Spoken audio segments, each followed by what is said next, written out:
بسم اللہ الرحمن الرحیم۔ آج کا موضوع ہے مسجد قباء کی روحانی اور تاریخی اہمیت۔ اسلام کی پہلی مسجد، جہاں پر اینٹ تقویٰ کی علامت ہے، ایک ایسی جگہ جس کا ذکر خود قرآن نے کیا، جہاں 2 رکعت نماز عمرے کے برابر ثواب رکھتی ہے، یہ ہے مسجد قباء۔ آئیے اس کی تاریخ، اس کی فضیلت اور اس کی روحانی روشنی میں جھانکتے۔ اس ویڈیو میں جانیے مسجد قباء کی تاریخی اہمیت اور روحانی روشنی۔ بسم اللہ الرحمن الرحیم۔ اسلامی تاریخ کی روشن ترین علامتوں میں سے ایک مسجد قباء ہے، جو نہ صرف اسلامی عمارت سازی کا پہلا نمونہ ہے بلکہ ایک عظیم روحانی مرکز بھی ہے۔ یہ مسجد پیغمبر اسلام حضرت محمد مصطفیٰ صلی اللہ علیہ وآلہ وسلم کے دست مبارک سے تعمیر ہوئی اور قرآن و حدیث میں اس کی فضیلت کا ذکر آیا ہے۔ آج ہم مسجد قباء کی تاریخ، اس کی تعمیر، اس کا مقام، اس کی فضیلت اور روحانی فوائد پر مفصل گفتگو کریں گے۔ مسجد قباء مدینہ منورہ کے جنوب میں واقع ہے اور یہ وہ پہلی مسجد ہے جو نبی کریم صلی اللہ علیہ وآلہ وسلم نے ہجرت کے بعد مدینہ پہنچنے سے قبل قباء کے مقام پر تعمیر فرمائی۔ قباء اس وقت مدینہ کے نواحی علاقے میں ایک بستی کا نام تھا۔ نبی علیہ الصلوۃ والسلام جب ہجرت کے بعد مکہ سے مدینہ کی طرف روانہ ہوئے تو قباء میں 4 دن قیام فرمایا۔ اسی دوران آپ صلی اللہ علیہ وآلہ وسلم نے مسجد قباء کی بنیاد رکھی۔ قرآن کریم میں ارشاد باری تعالیٰ ہے، ترجمہ: یقیناً وہ مسجد جس کی بنیاد پہلے دن سے تقویٰ پر رکھی گئی ہے، وہ اس لائق ہے کہ تم اس میں نماز پڑھو۔ نبی کریم صلی اللہ علیہ وآلہ وسلم نے ہجرت کے بعد اپنے صحابہ کرام کے ساتھ مل کر مسجد قباء کی بنیاد رکھی۔ آپ علیہ الصلوۃ والسلام نے خود اینٹیں اٹھائیں اور عمارت کی تعمیر میں حصہ لیا۔ یہ مسجد نہایت سادگی سے بنائی گئی، لیکن اس کی بنیاد تقویٰ اور ایمان پر رکھی گئی، جو اسے دنیا کی مساجد سے ممتاز کرتی۔ ابتدائی کچی اینٹوں سے بنی تھی، چھت کھجوروں کے تنوں سے بنائی گئی تھی اور فرش مٹی کا۔ وقت گزرنے کے ساتھ ساتھ اس کی کئی مرتبہ مرمت و توسیع کی گئی۔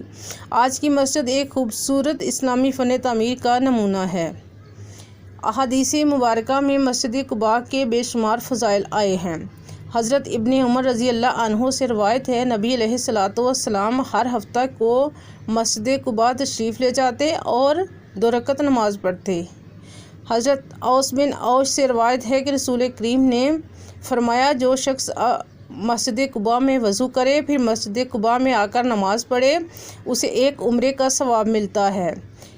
یہ احادیث اس بات کی علامت ہے کہ مسجد قباء محض ایک تاریخی جگہ نہیں بلکہ روحانی فیض و برکات کا منبع ہے۔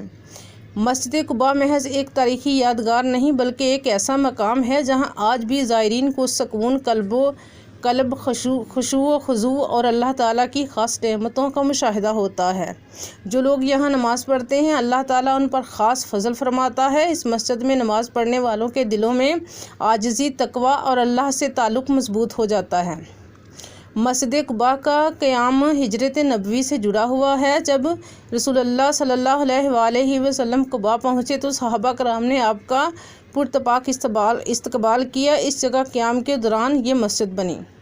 یہ مسجد اس بات کی علامت ہے کہ اسلام کی بنیاد عبادت، اتحاد اور سادگی پر رکھی گئی۔ یہ وہ لمحہ تھا جب یہاں نبی علیہ الصلوۃ والسلام نے امت مسلمہ کو مسجد کی اہمیت سکھائی۔ وقت کے ساتھ مسجد قباء کی کئی مرتبہ مرمت اور توسیع کی گئی۔ خلافت راشدہ، اموی، عباسی، عثمانی اور سعودی ادوار میں اس مسجد کی خوبصورتی میں اضافہ کیا گیا۔ آج مسجد قباء کا رقبہ ہزاروں مربع میٹر پر مشتمل ہے۔ اس میں جدید سہولیات موجود ہیں اور روزانہ ہزاروں زائرین یہاں آ کر نماز، نفل دعائیں اور ذکر و اذکار کرتے ہیں۔ یہ مسجد صرف عبادت کی جگہ نہیں بلکہ تعلیم نبوی صلی اللہ علیہ وسلم کا عملی مرکز بھی ہے۔ نبی صلی اللہ علیہ وآلہ وسلم نے یہاں نماز کے ساتھ صحابہ کو تربیت دی، اسلامی اصول سکھائے اور امت کو اتحاد کا پیغام دیا۔ یہاں پر دی جانے والی تعلیمات، تقویٰ کی اہمیت، نماز کی فضیلت، سادگی اور اخوت، نظم و ضبط، اللہ پر توکل شامل ہیں۔ زیارت مسجد قباء کی اہمیت احادیث سے واضح ہے۔ خاص طور پر عمرہ یا حج پر آنے والے مسلمان مسجد نبوی کے بعد اس مسجد کی زیارت کو لازم سمجھتے ہیں۔ یہاں کی زیارت نیت، اخلاص اور تقوی بڑھاتی ہے، روحانی سکون دیتی ہے، دعا کی قبولیت کا ذریعہ بنتی ہے، انسان کو نبی کریم صلی اللہ علیہ وآلہ وسلم کی سنتوں سے قریب کرتی ہے۔ مسجد قباء ہمیں یہاں سے عملی اسباق دیتی ہے۔ عبادت میں اخلاص سب سے مقدم ہے۔ عبادت کی بنیاد تقوی ہو تو وہ ہمیشہ قائم رہتی ہے۔ سادگی اور عاجزی سے بڑی عمارتیں وجود میں آتی ہیں۔ اجتماعی عبادت مسلمانوں کو جوڑتی ہے۔ مسجد دین کا مرکز اور اتحاد کا نشان ہے۔ آج کے مسلمان کو مسجد قباء سے سیکھنے کی ضرورت ہے۔ ہمیں اپنی مساجد کو صرف عبادت کے مراکز نہیں بلکہ تعلیم، خدمت خلق اور اتحاد امت کے مراکز بنانا چاہیے۔ ہر مسلمان کو چاہیے کہ اگر موقع ملے تو مسجد قباء کی زیارت ضرور کرے، وہاں 2 رکعت نفل ادا کرے اور اللہ تعالیٰ سے اپنے گناہوں کی معافی، نیک زندگی اور دنیا آخرت کی بھلائی مانگے۔ مسجد قباء محض ایک تاریخی عمارت نہیں بلکہ یہ ایمان، تقوی، اخلاص اور نبوی سنت کی ایک روشن علامت ہے۔ یہ ہمیں سکھاتی ہے کہ اسلام کی بنیاد مسجد پر اجتماعیت اور عبادت پر رکھی گئی ہے۔ یہ وہ مقام ہے جہاں نبی کریم نے اپنی مبارک ہجرت کے بعد پہلا قیام فرمایا اور جہاں سے اسلامی معاشرے کی عملی تشکیل کا آغاز ہوا۔ یہاں کی مٹی گواہ ہے کہ اسلام کا پیغام سادگی، خلوص اور رب کی رضا پر مبنی ہے۔ آج ہمیں ضرورت ہے کہ ہم مسجد قباء کے پیغام کو اپنی زندگیوں میں شامل کریں، نبی پاک صلی اللہ علیہ وآلہ وسلم کی سنتوں سے محبت کریں اور ان پر عمل کریں۔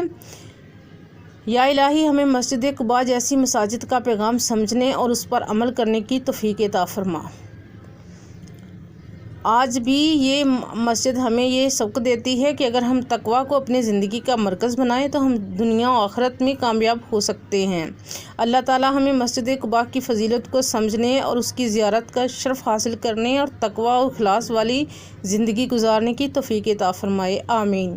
اگر آپ کو ویڈیو اچھی لگے تو لائک، شیئر اور سبسکرائب ضرور کریں اور اپنی رائے کامنٹ میں ضرور دیں۔